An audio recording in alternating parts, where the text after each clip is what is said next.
Good evening all. Thank the ISA Kerala chapter for giving me this opportunity. And topic is sepsis registration. And we are to discuss the 2021 Surveying Sepsis Campaign Guidelines, which have been published recently. Though some of the points that were mentioned in the guidelines, previous guidelines have changed, it is very important to stick on to hand hygiene in ICU so as to prevent the transmission of multi-drug infection from one patient to another. We have to follow the 5 movements of hand rub. Let's see the seriousness of the condition. Way back in 2016, it was said that around 2.2 lakhs patients die because of sepsis annually, and 1 in 4 patients in Indian ICUs develop sepsis, with a mortality ranging from 33 to 70%, especially in patients who have septic shock. The word meaning of sepsis is rotten or putrefaction, or to make something rotten. Coming to the evolution of the guidelines, it was in 1991, the critical care societies and the American College of Chest Physicians laid their first definition of sepsis. It included the SIRS criteria, which had heart rate, respiratory rate, temperature, and WBC count as parameters, and 2 out of the 4, when positive, we could diagnose sepsis. It had sepsis, it had severe sepsis when sepsis was associated with organ dysfunction, as well as a septic shock, which described patients who had hypotension following fluid resuscitation. In 2001, again, critical care medicine committees, along with the American Thoracic Society, laid the guidelines for diagnosis of sepsis. Here, we had many parameters which included heart rate, temperature, respiratory rate, and organ dysfunction parameters, which are found with investigations, and said that if you suspect infection with some of the following from the variable parameters, from the various parameters, which were around 25 to 30, we could say the patient had sepsis. So it was very easy to diagnose sepsis. Even now it is easy to diagnose sepsis, but has been made difficult by introduction of organ dysfunction in the current definition.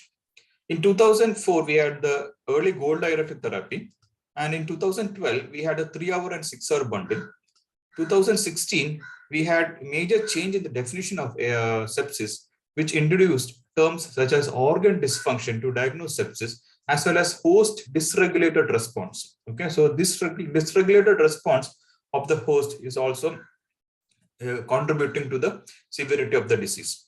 And then 2018, we had the 1-hour bundle, which again was the combination of different things that we should not forget to do, and that should be done early enough so that the mortality would not be very high. Then in 2021, we still have this critical care societies laying their guidelines. So we'll see these guidelines in details. So coming to the one of the best or perfect definition of sepsis, 2016 Surveying Sepsis 3 guidelines is the best. And here we incorporate the terms organ dysfunction, okay? And it is a life-threatening situation.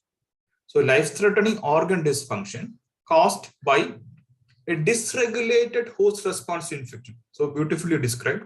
And septic shock as a subset of sepsis with circulatory and cellular or metabolic dysfunction associated with a higher risk of mortality. So the first definition describes most of the conditions that would occur in sepsis, okay? Also indicating the high mortality. Is sepsis different from a simple infection? Yes, definitely. Why is that? Sepsis is the primary cause of death from infection, a way by which the infection would progress to death, okay? And it had in its contribution from pathogens as well as host factors. So a same infection in 2 patients might have different outcome, okay? So even blaming the genes, how one person would have a dysregulated host response and another person might not react to the infection to that great extent. Aberrant responses do occur, so it is difficult to treat as well as predict which all patients would go into septic shock or severe form of sepsis. And it involved organ dysfunction. That is why you have a higher mortality. What does all these things tell us? It will indicate that sepsis and septic shock are medical emergencies and treatment resuscitation should be begun immediately. So for starting treatment, we should know when we should diagnose sepsis, or it is otherwise called a sepsis screen. So which all patients would you think that this sepsis chance of sepsis is much higher? Okay. So here the most useful thing would be a detailed history as well as a well-performed physical examination that might give you clues regarding the source of infection. History also would suggest that this patient might be having an infection. Okay, so then only you can come to use the scoring systems. So there are many scoring systems which are basically non-specific and can occur in non-infectious conditions also. One is the SIRS, next is the National Early Warning Score, and then modified QSOFA that was introduced in Sepsis 3, which included GCS, blood pressure, and respiratory rate. It had a low sensitivity, so it has been removed from the present guideline. SOFA, again, it's used for ICU patients where a change of more than 2 would indicate the patient might be having an infection-related organ dysfunction. And 2021 guidelines would suggest using of machine learning, that is artificial intelligence, which has a higher specificity and sensitivity compared to the previous scores. So they suggest using that. So in resource limited countries like us, we might not be able to use that. The 2021 guidelines recommend against using QSOFA alone for sepsis screening. So that is the recommendation. Previous recommendation said you can use QSOFA to screen patients who are likely to have sepsis in the ward. Okay. Now the recommendation is not to use QSOFA because it did not have, it had low sensitivity. Okay. Rushing through the QSOFA, the 3 variables are hypotension less than 100, systolic BP less than 100, altered any low GCS, and tachypnea. Okay. So who formulated this? This was suggested by a task force, again contributed by the different critical care committees or bodies, and they had 19 members who were considered to be experts in the pathobiology of sepsis and epidemiology. And the final guideline had endorsement of 31 societies, but the IDSA could not recommend this because of certain problems. Okay, it's IDSA objected, saying that if you use a QSOFA and diagnose sepsis in most of the patients who might be having non-infectious disease, it would become misuse of antibiotics. And coming to QSOFA, it indicated it has less sensitivity than having 2 of the 4 source criteria. So 2 of the 4 criteria had better sensitivity than QSOFA. But the problem with SIRS is that you have to have lab investigations coming back. Okay, you need to look at the WBC count. So in QSOFA, there is no investigations, just clinical only. Okay, so that is the difference, but it was less sensitive. Going back to 2012, I said that they had a lot of parameters, and they said that infection documented or suspected with some of the following, okay, would be labeled as sepsis. So it was very easy, okay, to most of the patients would have tachycardia more than 90. So some of the following is not saying how many should be there. So any patient tachycardia of more than 90 would be like we would think of sepsis in such patients. So out of these parameters, things that we might miss are hypothermia. So if staff nurse is asked, what if the patient having fever, you would say definitely say no fever, but you would miss a hypothermia. Okay. Likewise, subtle alterations in the mental status as well as a WBC count less than 4,000 are things that we should specifically look for. Now the question is how to measure organ dysfunction. We said SOFA is used, and that too in ICU. A delta of more than 2 would suggest that patient would have a new infection, and it carried a higher mortality of 10%. Okay, if the score was change was more than 2. So we have to constantly monitor the SOFA score in the ICUs to find new onset of sepsis in our patients. These are the parameters included in the SOFA score, and you can see there are a lot of parameters that come from the investigation. So there would be a delay in finding the SOFA score. So summing up the diagnosis of sepsis or sepsis screen, you have a suspected infection. Patients comes and we suspect an infection. Okay, we do a thorough physical examination and tell a detailed history. And then you can look into the scoring systems, which might include QSOFA or SOFA and SIRS. Okay. And then if you think that there are organ dysfunctions also, which would be suggested by the SOFA of more than 2, you would label this patient as having sepsis. Even if the SOFA score or the QSOFA score is negative, and you still think that the patient would be having sepsis, okay, you can jump to or looking for organ dysfunction. Okay. And then if the SOFA score is again less than 2 and you still think that sepsis is a probable diagnosis in this patient, you have to monitor and re-evaluate for sepsis if clinically indicated. Then comes septic shock. A patient who is having sepsis or diagnosed to have sepsis, who is dependent on vasopressors in order to maintain a mean arterial pressure of more than 65 and a lactate more than 2 is supposed to be in septic shock. Okay, as we said, it has a higher mortality compared to sepsis alone. Okay. Again, re-emphasizing that 2021 guidelines saying that QSOFA should not be used as a single screening tool for sepsis or septic shock, and that applies to patients who are in ward, not in ICU. You have differential diagnosis for sepsis. So keep in mind all these differentials when patient comes with raised inflammatory markers or symptoms suggestive of infection, hypovolemia or any acute blood loss, pulmonary embolism, MI, pancreatitis often missed, which does not need antibiotics, early stages, and transfusion reaction, the decay and adrenal insufficiency are the other differential diagnosis in keep. So history taking, thorough clinical examination should lead you to the correct diagnosis of sepsis. Coming to the recommendation of the 2021 guidelines, so as in any other patient who is a bit unstable, you have to follow the ABC guideline. Securing the airway as indicated, correcting hypoxemia, venous access, yes, and peripheral is the first one you would put. For early administration of fluids and antibiotics, stabilize the respiration. So target of SpO2 is given as 90 to 96. They don't specify a single point because again, there is lack of evidence. And don't forget to do an ABG. It will give you a good idea of the internal milieu.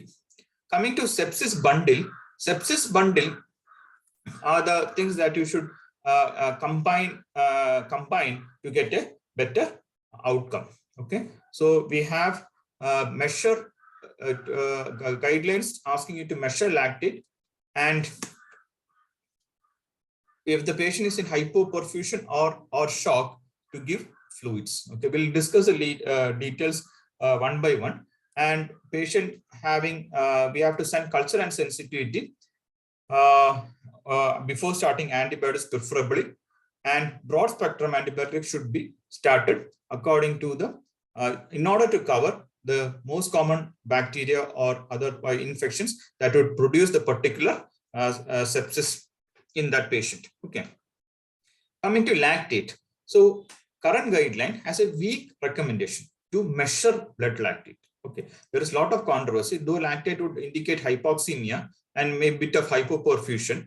What they say is that you have to redo the lactate after the fluid resuscitation.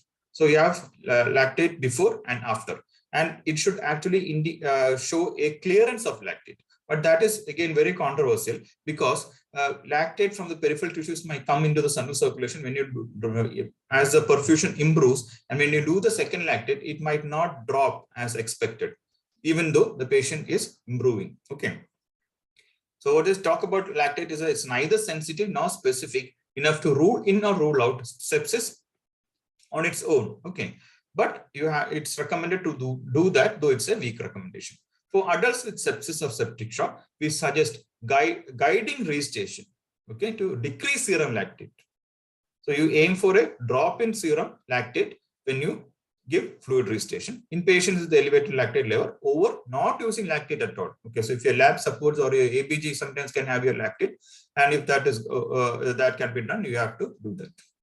And coming to the fluid and its titration, we already said that it is 30 ml per kg. Okay, remember it is one size fits all concept is not there. So don't give 30 ml per kg for all the patients. It should be based on the response that you get to fluid boluses. One study suggests to give 500 ml boluses and then reassess the patient with respect to pulmonary edema, organ dysfunction, decrease in saturation or PaO2 because of a fluid fit lung, and it should be always be titrated. And the recommendation has been brought down from strong to weak. Okay, so again, emphasizing or telling us that this should not be given to all patients, irrespective of their baseline characteristics like acute heart failure or acute kidney injury. Okay, further doses over and above that 30 ml should be done by frequent reassessment, and for that, patient should be ideally in an ICU with adequate monitoring facility.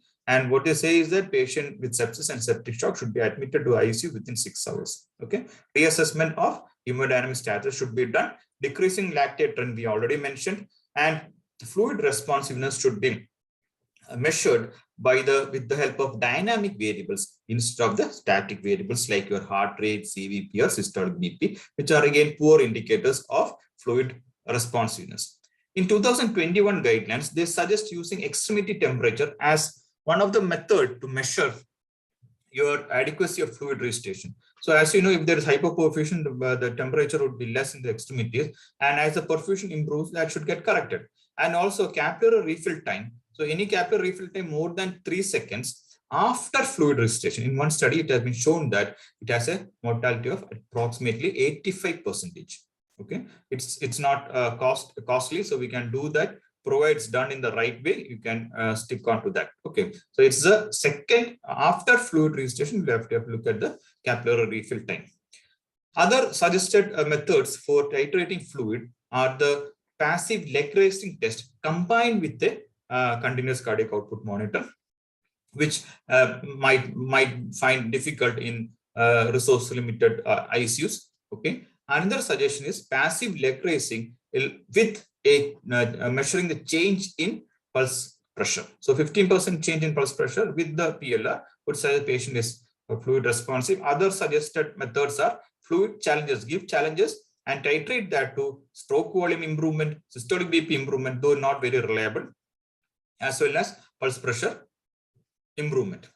Stroke volume variation can be done in patients who are on positive pressure ventilation because this your stroke volume varies with the different phases of positive pressure ventilation or changes in the intrathoracic pressure. And the variation is said to be maximum minus minimum divided by the stroke volume mean. Coming to the PLR, so initial position of the patient is supine with head of bed elevated to 45 degrees. Okay, from that position, you have to change the patient to head being flat and the leg being raised, and this is done with the adjustments on the bed, on the ICU bed, and not by physically raising the leg of the patient. Don't have any physical contact with the patient. You have to change the position by adjusting the bed, ICU bed, and measure the improvement or change in the cardiac output. And third position is back to square one, and see that the cardiac output comes back to almost normal level. This passive leg raising mimics a fluid challenge. Okay, it would push in around 300 ml of blood from the periphery to the center. Okay, and maximum effect occurs by around 30 to 690 seconds. So we usually take the reading at 1 minute, and it might the changes might not be long lasting. So it is always recommended to have a real-time cardiac output monitor. Any 10% increase in the stroke volume with this monitoring indicates the patient is fluid responsive, because that 300 ml produced an increase in the cardiac output or the stroke volume. With respect to pulse pressure, the improvement by 15% again suggests fluid responsiveness, and it has been also suggested to see the change with respect to your EtCO2. So if a delta more than 5%, increase more than 5%, predicted a fluid induced increase in cardiac index of more than 15%. So these are the things that would tell you that the patient would be fluid responsive and you can give more fluids. So what is a kind of fluid? It's sure that it's crystallized, very strong recommendation. And 2021 guidelines, though it is a weak recommendation, they ask to give balanced crystalloid solutions over normal saline rather than normal saline for resuscitation. Okay, though again it is hardly fought, the fight between balanced salt solution and normal saline is still ongoing. Again, the 2021 guidelines ask you to give balanced crystalloid solutions. So how about albumin? Would you use albumin?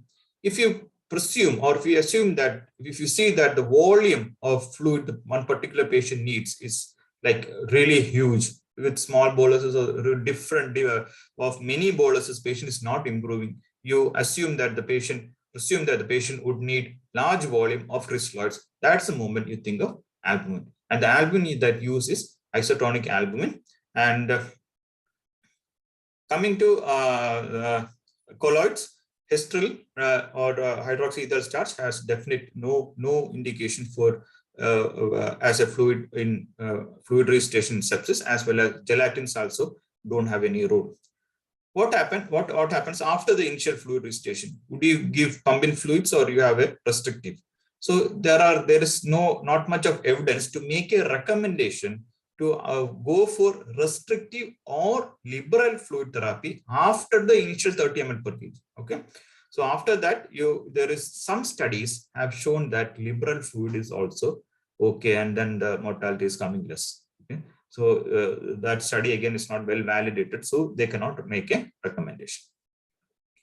Coming to timing of cultures, it should be done ideally within an hour. Okay, that's just to do it before you give antibiotics, as well as to get the cultures back very fast. Okay, appropriate cultures. It might not be always a blood culture. It might be urine culture or some other type of fluid is taken for culture. Okay, and ideally, if you take blood, it should be two sets from different sites, and it should not have substantial delay in the start of antimicrobial. If you think you are not able to take your cultures very fast, you can start your antibiotics. Okay, and if there is no growth or there is no the source of sepsis is not evident, you may have to reevaluate the patient to find the source of infection.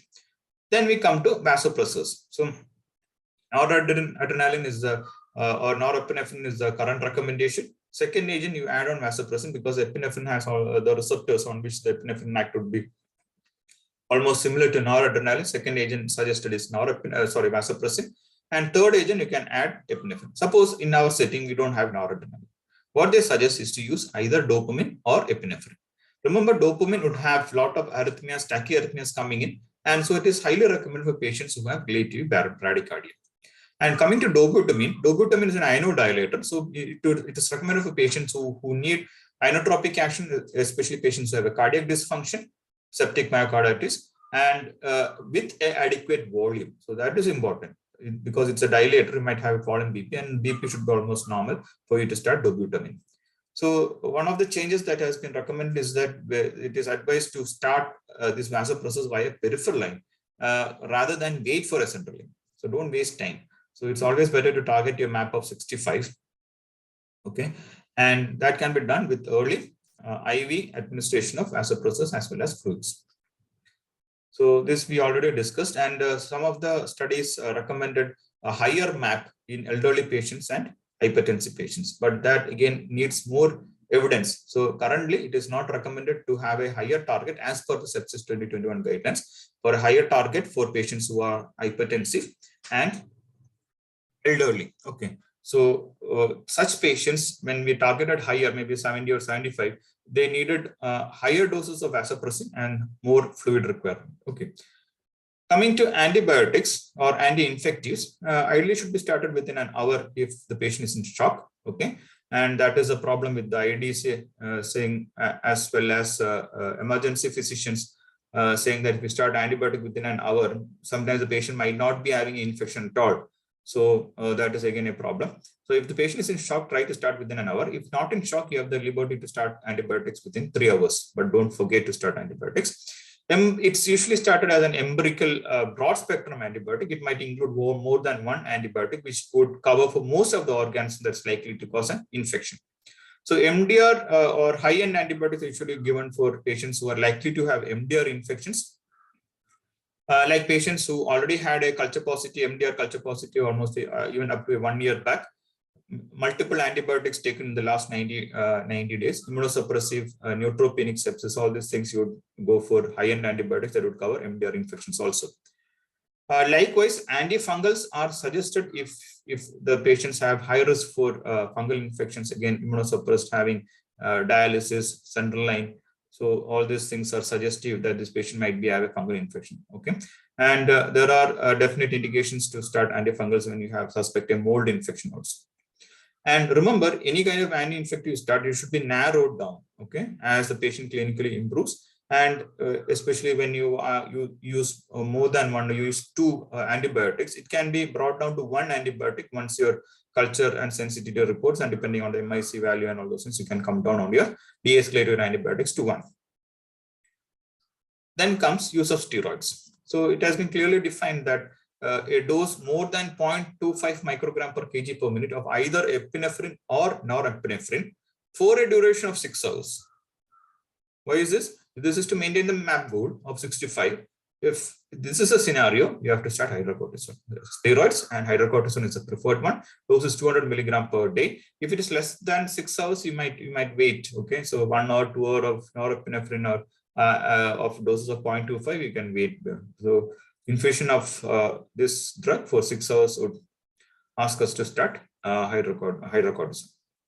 Sepsis control is again very important. It should be done as soon as possible. You should identify the source of sepsis. So you might need a lot of imaging and a removal of any intravascular access device that are a possible source. That should be also done at the revision or removal. Should be done as a early. Coming to the bundles, the 2018 1-hour bundle is all these things have been described by us. Is like doing that in a shorter period. It's also suggests to begin rapid administration of crystalloids, not to finish the 30 ml per kg in 1 hour. You have to start, okay, in patients who are hypotensive or showing high signs of hypoperfusion. Fluid resuscitation is started in patients who are hypotensive or have high signs of hypoperfusion. Okay, so 1 hour bundle, it's not repeated in the 2021 guideline, but it still holds good. Coming to the 2012 bundle that was divided into 2 parts, some of this have been invalidated, and so it's not repeated. Again, 3-hour bundle is almost similar to what we have said, but the 6-hour bundle had the CVP and SCVT, which are challenged and not highly recommended. Okay. Coming to blood products, again, there's a change in the level of evidence we have. Generally speaking, it is restrictive strategy. But there are few studies that showed liberal strategies also works at decreased mortality in patients who had liberal strategy for transfusions of blood products. RBC is a hemoglobin of less than 7, yes. 7 to 9 is individualized, and more than 9, no. But there are certain situations where it can target a higher hemoglobin level, like myocardial ischemia, severe hypoxemia, or acute hemorrhage. So the evidence has come down from strong to moderate with respect to restrictive strategy of blood transfusion. No FFP to correct clotting unless you go for invasive lines or procedures and the patient has bleeding.